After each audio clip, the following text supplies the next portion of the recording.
धम्मपद ब्राह्मण वग्गो यो दुःख सपजानाति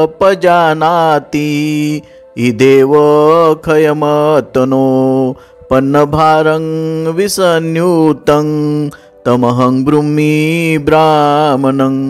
जो इलोकीच आपल्या दुःखांचा क्षय जाणतो, ज्याचा भार गळून पडला आहे आणि जो अनासक्त आहे त्याला मी ब्राह्मण म्हणतो। अर्थकथा: गुलामांना संघाची दीक्षा देण्यासंबंधीचे नियम तयार होण्यापूर्वी एका ब्राह्मणाकडे काम करणाऱ्या गुलामाने पळून जाऊन संघात प्रवेश केला।